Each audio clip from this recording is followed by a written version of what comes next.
നമസ്കാരം. 2026 ആണ്ട് തിരുവോണം നാളിന് ഗുണദോഷ സമ്മിശ്ര ഫലങ്ങളാണ് കാണുന്നത്. അപ്രതീക്ഷിതമായ തടസ്സങ്ങൾ പല കാര്യങ്ങളിലും ഉണ്ടാകാം. സാമ്പത്തിക നഷ്ടങ്ങൾക്ക് സാധ്യതയുണ്ട്. കാര്യപരാജയങ്ങൾ അനുഭവപ്പെടാം. മനസ്സിന് വളരെ പ്രയാസകരമായിട്ടുള്ള സാഹചര്യങ്ങളൊക്കെ ഉണ്ടാകാം. ബന്ധങ്ങളിൽ അസ്വാരസ്യങ്ങൾക്കും സാധ്യത കാണുന്നുണ്ട്. പുതിയ ജോലിക്ക് ശ്രമിക്കുന്നവർക്ക് ഒരല്പം കാലതാമസം ഉണ്ടാകാം. ചെറിയ തടസ്സങ്ങളും കാണുന്നുണ്ട്. ക്ഷമയോടുകൂടി പരിശ്രമം തുടരുക. നിങ്ങളുടെ കർമ്മരംഗത്ത് അത്ര ഗുണകരമല്ലാത്ത ചില മാറ്റങ്ങൾക്ക് ഇടയുള്ളതായിട്ട് കാണുന്നുണ്ട്.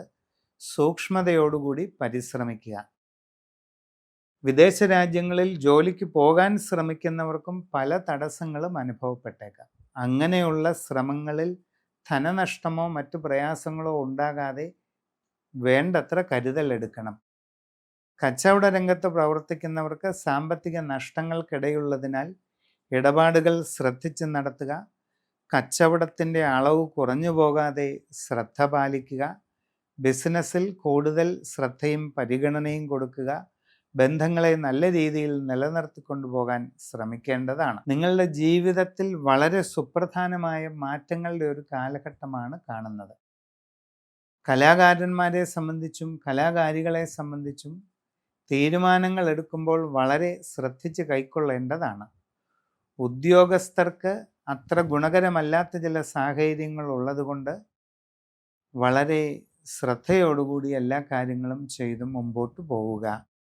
ആരോഗ്യകാര്യങ്ങളിൽ കൂടുതൽ സൂക്ഷ്മത പാലിക്കുക. സംഭാഷണത്തിൽ വേണ്ടത്ര കരുതലും മിതത്വവും ശീലിക്കുക.